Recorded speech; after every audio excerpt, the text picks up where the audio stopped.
Malik ibn Sinan. Malik ibn Sinan, waktu perang kakinya Nabi pernah tertusuk anak panah. Malik ibn Sinan, dia kecup, dia cabut itu anak panah, kemudian dia kecup, dia telan darahnya Nabi. Kata Nabi, muntahkan wahai Malik ibn Sinan. Apa kata beliau? Tidak ya Rasulullah, aku ingin darahmu bercampur dalam darahku. Apa kata Nabi?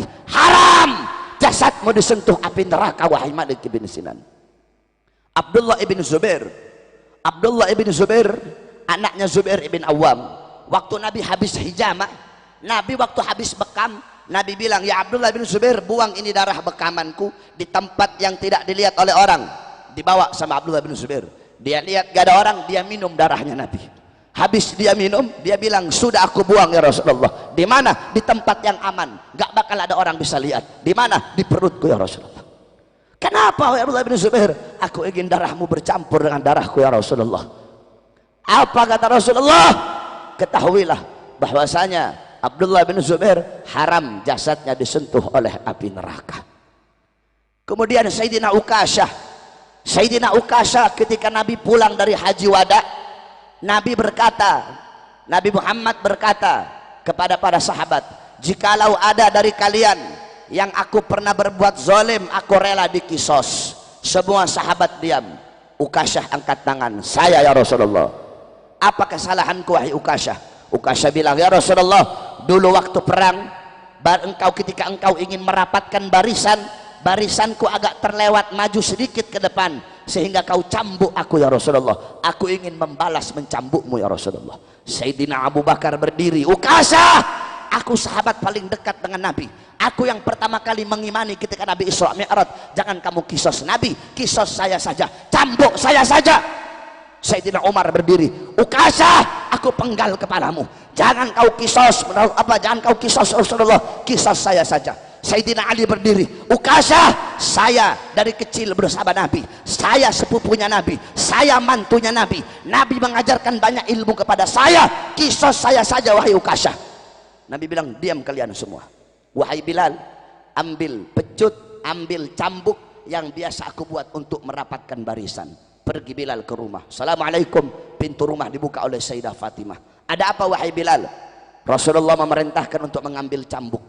Untuk apa wahai Bilal? Ukasyah pengen mengkisos Rasulullah. Apa kata Sayyidah Fatimah? Wahai Bilal, bilang kepada Ukasyah, aku putrinya Nabi, aku darah dagingnya Nabi. Kalau dia mau kisos, biar dia kisos aku saja, asal jangan dia kisos Rasulullah. Tetap diambil itu cambuk, dikasih kepada Ukasyah. Kata Rasulullah, ayo wahai Ukasyah, kisos aku.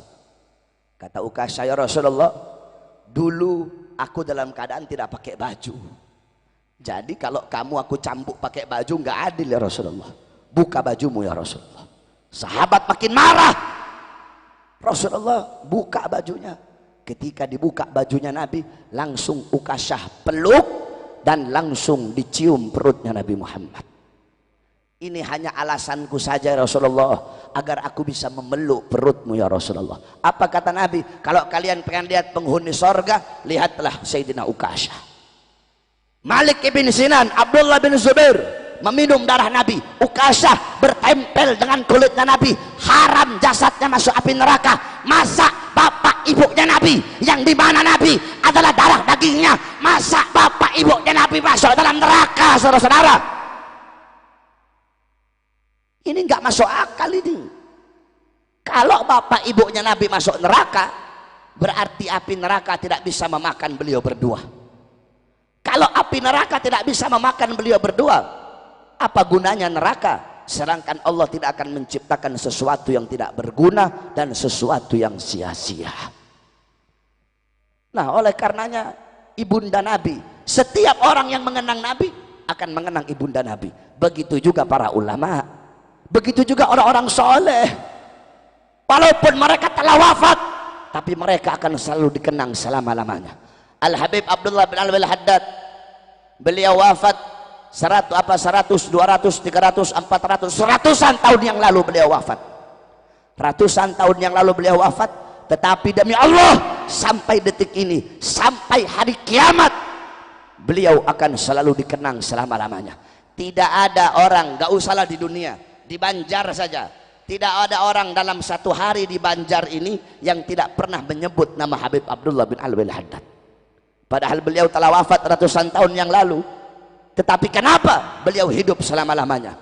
Hidup dalam apa? Hidup dalam Ratib Al-Haddadnya, hidup dalam Wirdul Latifnya, hidup dalam Nasohi'ud Diniyahnya, hidup dalam Risalatul Muawanahnya, hidup dalam Risalatul Mudzakarahnya, hidup dalam Hikamnya, hidup dalam Diwan Haddadnya, hidup dalam Adab Sulukul Muridnya.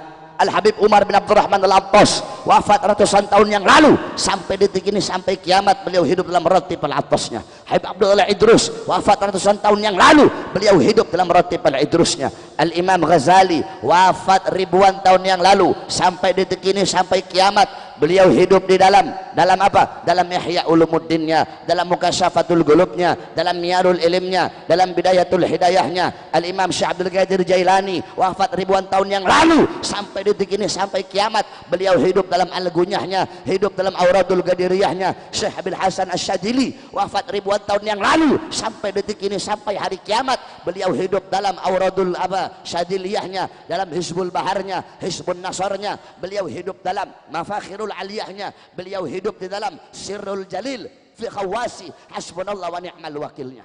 Ini para ulama, ini para orang-orang soleh. Walaupun mereka wafat, walaupun mereka mati, walaupun mereka meninggal dunia, mereka akan selalu dikenang.